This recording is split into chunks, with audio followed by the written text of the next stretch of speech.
I know I'm not the only one, Jets fans. You guys are doing it too. Scrolling those Twitter timelines and just smiling ear to ear with the takes on what the Jets did last night, with the numbers, with the records, Aaron Rodgers' performance, Will McDonald's performance, the way the O line played.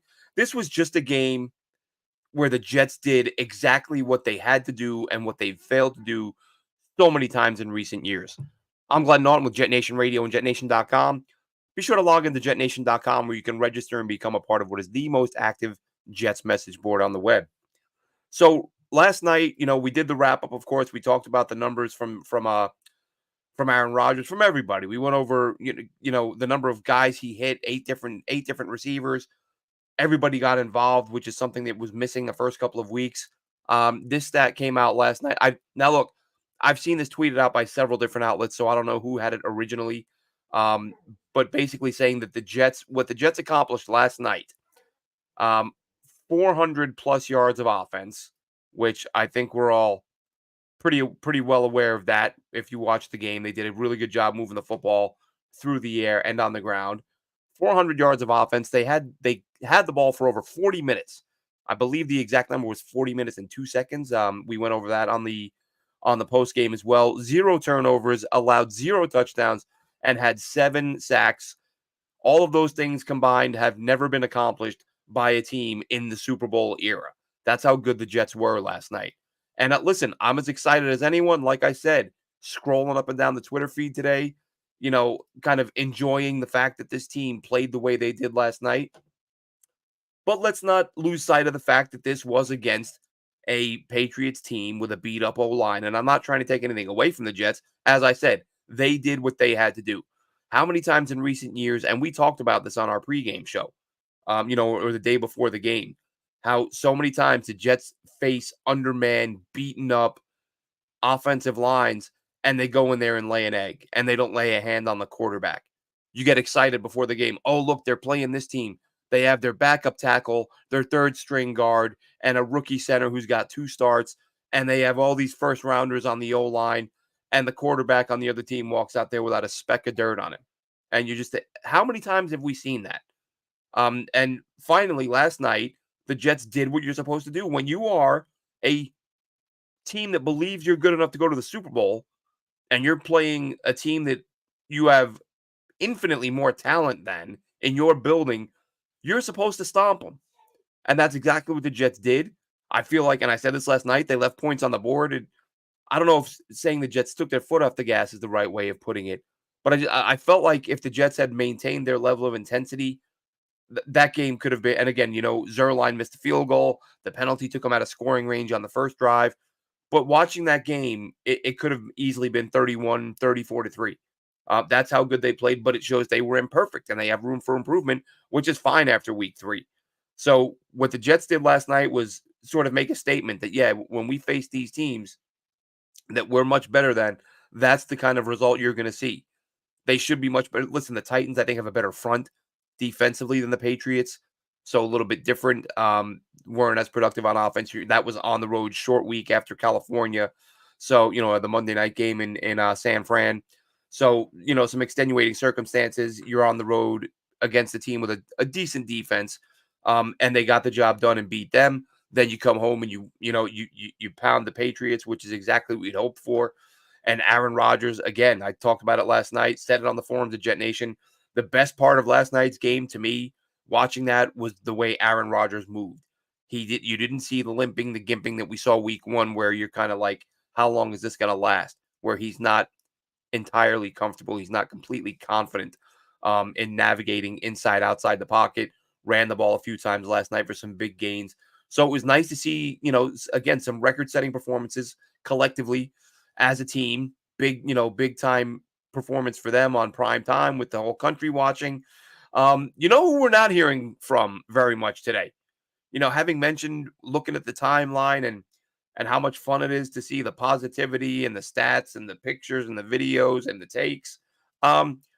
Everyone who said Aaron Rodgers wasn't invested, everyone who said Aaron Rodgers went to Egypt that one day, and he missed that stretching exercise. So he's clearly not that into it. And as a result, the Jets just, you can't take them seriously. Pulled up this tweet, or actually someone I tweeted about the silence from the Rodgers haters, and somebody was kind enough to tag a Jason LaCanfora tweet. Jason LaCanfora definitely should have kept this to himself. This was back in June, so I think that may even predate the Egypt thing. He doesn't even mention Egypt. But Jason LaCanfora, who some people respect, said that if only Aaron Rodgers cared about football as much as he did about conspiracy theories and anti-science, the Jets might have a fighting chance. Oh well, same as it ever was. That's Jason LaCanfora on June 12th. Imagine believing a team will have no chance because their Hall of Fame quarterback has opinions on things that he doesn't share with the majority of people. Imagine thinking that. How do you think so-and-so is going to do this year? Heard their quarterback's favorite color is purple. No way they got a shot. You've got to be kidding me. Oh, he went on Joe Rogan and talked about some silly things. The Jets have no chance to win this year. That's all the players are going to be talking about in the huddle. Aaron Rodgers is going to be calling the play, and everyone's going to be talking about, did you see Aaron on Joe Rogan and what he said about chimpanzees? I don't know what he talked about on Joe. I watched it, but I forget. So yeah. But listen, that's just the one that somebody tagged me in. LaCanfora wasn't alone. Plenty of critics, whether it was local New York radio, whether it was ESPN, every channel had their talking head who was there to tell us that because Aaron Rodgers went to Egypt, he wasn't fully invested, not a real leader, doesn't have the respect of the locker room, and the Jets really don't have a chance because of it. Imagine being that dumb. I kind of feel like it's gotta be to get reactions. They can't be this stupid. People, you can't be stupid enough to think that a player's opinion on any issue is going to prevent the team from performing. You don't think a quarterback or coach has ever had a bad idea that most guys didn't agree with? And you think every locker room fell apart? Unbelievable. Silly, silly, silly. Roger in the chat says last night was what we were supposed to have with Rodgers and company. Been a fan for 50 plus years. Congratulations to you, Roger. I'm at, what am I, 37 years? 30, yeah, 36, 37 years for me. It's been a long time since I felt like that, being up 3 scores. I hope we enjoy a lot of that this season. Absolutely. There were times last night when I'm watching that game, and even on the routine stuff, where Rodgers makes a good read, hits Conklin over the middle for first down. You just watch it and think, why has that been so hard to find? Like a quarterback who converts on third down. Like I said, I'm not even talking about the fantastic throws. The one that touchdown to Garrett Wilson, ball's in a perfect spot. Absolutely perfect spot. So yeah, Rodgers made some high level throws that only Rodgers can make. But some of the stuff that wasn't elite level, but just converted on third down. You can't help but be happy if you're a Jets fan. Enjoy it while he's here because, he's 40, 41. It's not like we're enjoying a 27-year-old quarterback who's got a dozen years left in the league. Enjoy this year. And I said on the forums this morning on Jet Nation, I always miss, not being able to go to games, of course. Sorry, I'm still with the cough and the cold and all that. But yeah, as a fan, being that far away, 3,475 miles away, you don't go to games. If you're close enough to that stadium and you're 8, go. I even when they're bad, I envy people who were able to go. It doesn't sting as much because that damn traffic coming out of that stadium. Who wants to sit in 4 hours of traffic after a loss? Been there, not a fan of that, but would still do it and did it. But when you're winning, when the team is good, it makes you miss it that much more. It makes you miss quality play that much more. And speaking of quality play, the defensive line, the edge specifically, I don't want every episode to be about Hassan Reddick, but until he comes back, there's some conversations that have to be had. And as I'm watching that game last night, I'm thinking, how typical. Look at this roster that Joe Douglas has put together. Will McDonald now 5 sacks in the last 2 games, and I get it. Look, some of those sacks were, even Salah said in his presser, his post game, the one 2 weeks ago against the Titans, the last one, that was the impressive one. Like you lined up, beat the lineman, got him, beat him around the corner, got to the quarterback.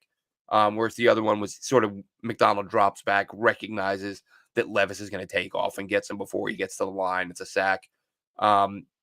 So not all of these are like typical D-line moves that you're going to use to get to the quarterback. There's been some good fortune in a couple of those sacks, but he's still getting the job done. I'm not to say he's not going to be a good player or that he's not playing well.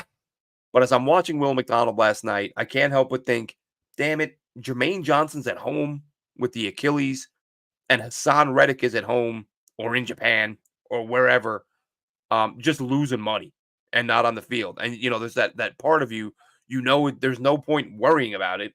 But I did for a moment go, man, look at the way this team is getting after the quarterback. And it helped, again, acknowledging the Pats were beat up. But even still, if you had Johnson, Reddick, McDonald in the rotation, this team would be in such a good position right now. But the question you have to ask is, at what point, if you're Joe Douglas, you're really down 2 edge rushers now because you were expecting Reddick, not there. You were expecting JJ, not there. Great that Will McDonald is stepping up, but you're still down 2 edge players. At what point, if you're Joe Douglas, excuse me, at what point, if you're Joe Douglas, do you say, you know what, we got to make a move? We have to stop sitting here. I mean, they clearly, making the deal for Hassan Reddick, they clearly expected him to be there by now. And he's not. And at some point, they have to say, is this guy going to sit out till week 10, till week 11? And there are some who feel with the mini bye, the team winning, Reddick's kind of losing leverage as the team is playing well without him. Will he say, all right, damn it, I'll report this week? A, does he report? B, does he try? As I've said, there's nothing stopping Reddick from showing up, starting a practice, and going, oh, my back, oh, my hamstring. I'm going to need some time off, guys. I'm going to be in the trainer's room for the next few weeks if you need me, but you make sure those checks keep coming.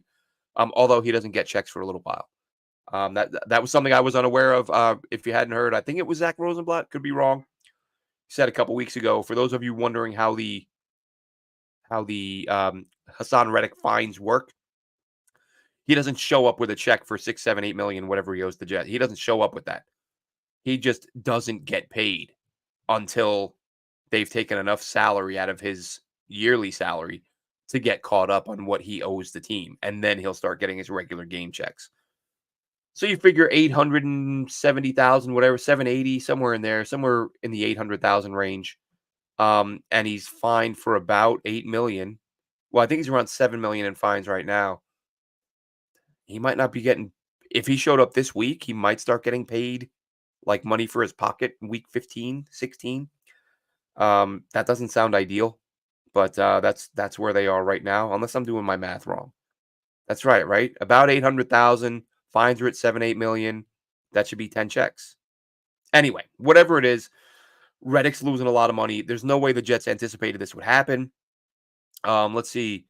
Bijan says, do you think Danielle Hunter 2-year deal gets Reddick in the building? Well, I mean, they're still good. If you're going to get somebody, it's going to be from a bad team, right? Isn't Danielle Hunter with the Texans, if I'm not mistaken, who were pretty good? I hope we see a buddy movie like Farley and Spade, only with Rodgers and Garrett Wilson. Great chemistry. My wife told me I'm a much nicer person to be around after a Jets win.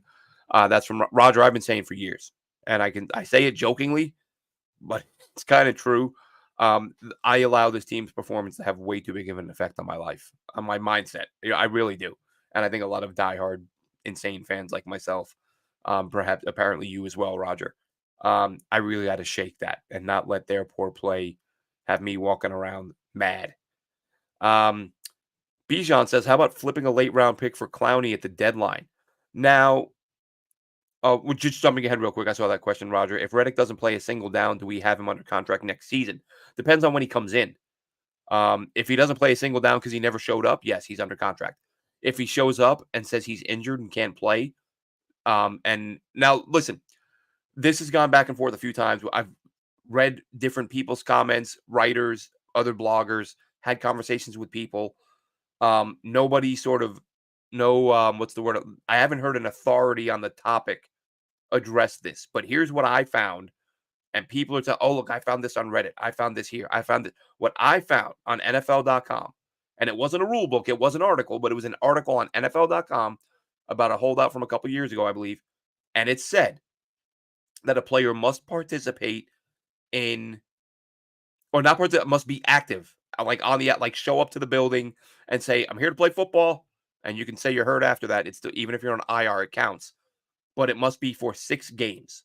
So assuming that's correct, Reddick would have to report after week 11 to be there for the final 6 games on the roster, and then he would be a free agent, if that article is right.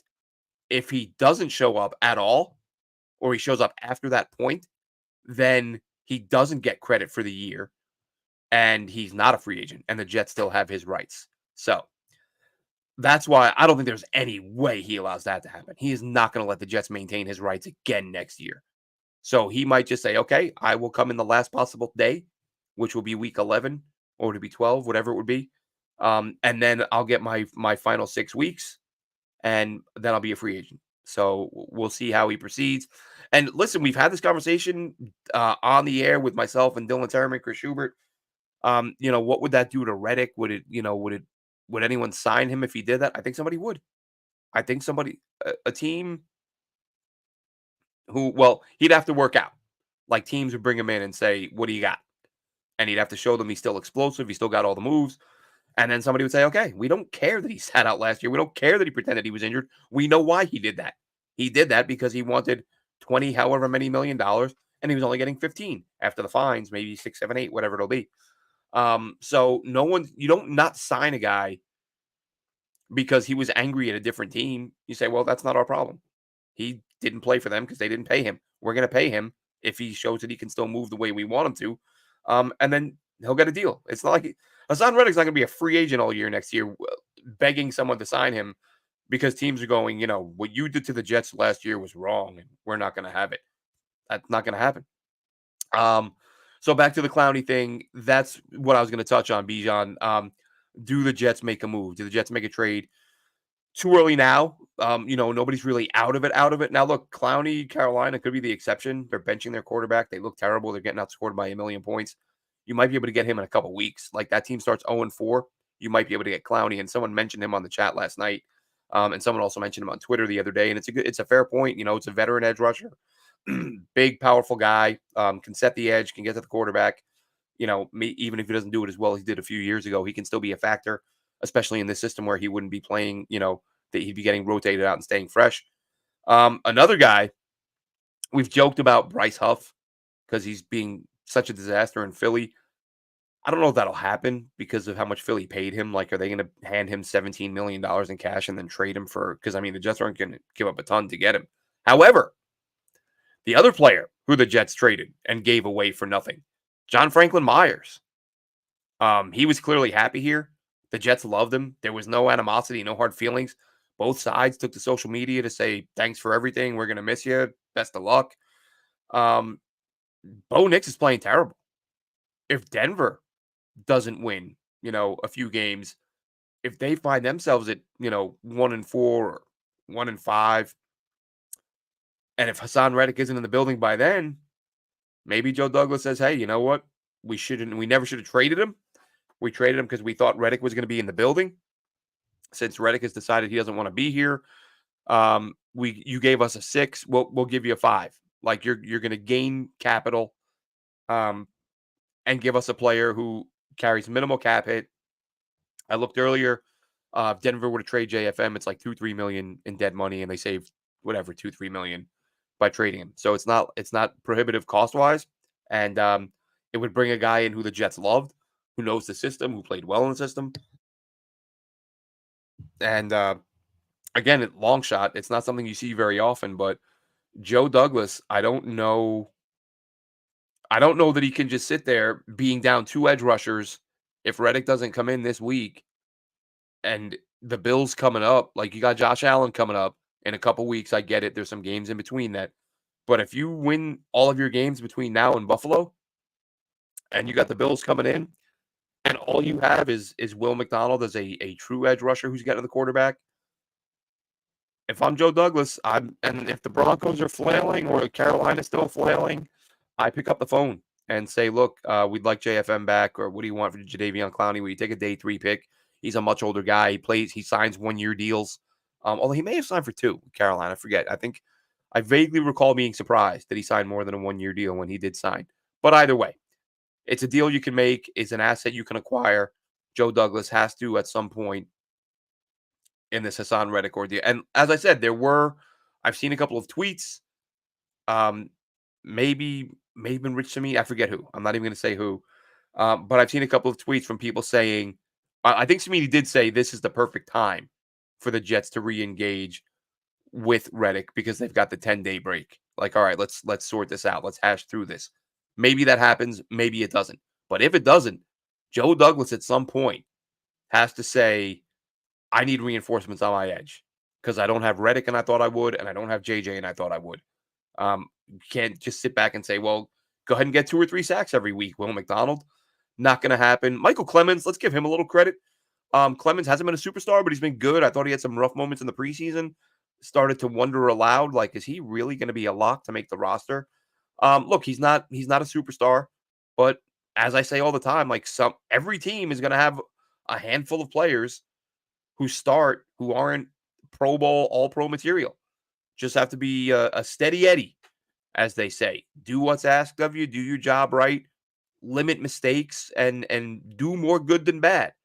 And right now, that's what Michael Clemens is doing. So tip of the cap to him. Good job by the coaching staff to show some faith in him. And great job by the coaching staff yesterday. Mentioned it on the post game. The number of times we saw the Jets blitz was far out of character for them. They clearly made that adjustment. I believe Bart Scott said this morning on one of the shows, Jets blitzed at a 40% clip, which is more than they have at any time since Ulbrich came on board. Which, I mean, watching the game right away, you're like, this is not what Jeff Ulbrich normally does. Like I'm not charting and knowing as the game goes what percentage they're at. I just know, oh, there's another blitz. There's another blitz. There's another blitz. And this is probably the Jets making up for the fact you don't have a Reddick. And the Jets probably came into it and said, look, kind of what I was saying earlier. This is a team with a beat up O-line. We should be stomping their heads in. Let's get after it. Let's not sit back and drop everyone back and leave it up to the 4 guys up front. Even though some of those guys can win those battles, let's just overwhelm them. And they did. That's why Jacoby Brissett threw for 98 yards. Bijan says also rumors about Devontae.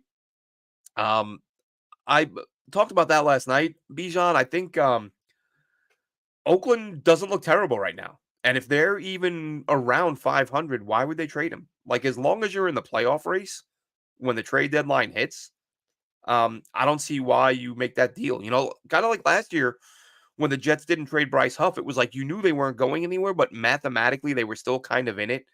And I think the Jets would have been a really bad look to trade your best pass rusher while you're, again, realistically, they were out of it week 1. But mathematically, you were in it, so they hung on to Huff, who, by the way, I will close with this on Huff. Listen, I get it. It's 2 games. I'm not writing Bryce Huff off. Bryce Huff off. I'm not saying Philly shouldn't have signed him. I'm not saying it was an overpay. What I'm saying is Bryce Huff, statistically, in terms of sack production, had 1 good year as a Jet. That's not to say he wasn't affecting the pass game in other ways. Tons of pressures, getting QB off the spot. We all know about the time from snap to pressure, his ability to get off the ball as quick as anybody in the league. Can't take that away from Huff. But last year was a 10-sack season. And as I said last night, I saw a tweet earlier in the day from an angry Eagles fan. Is there any other kind of Eagles fan? From an angry Eagles fan saying Bryce Huff had 10 sacks last year. 6 of the 10 came against backup linemen, and one of the 10 was on a play where Tua Tagovailoa fell down and Huff got a hand on him. So Was that I mean, if the Jets did let Huff walk, and they weren't willing to pay him, are they watching him on film and thinking, "Look, good player, but not a $17 million a year player. In our system, yeah, we'll keep him here for 12, 13, and we'll keep using him as a rotational piece. But we're not paying him 17 to play every down." And now the Eagles are paying him 17 to not play him every down. Again, only 2 games, but through those 2 games, Bryce Huff, no pressures, no sacks. I think he has 1 assisted tackle. Might be a solo, whatever it is. He's got 1 tackle, no hits, sacks, pressures. Completely shut out. He's tied with Hassan Reddick in all the major QB pressure hit sack categories. So did the Jets get it right? Did Joe Douglas look at this and say, you know what? We like what he's done, but he's not the player that the box scores would indicate.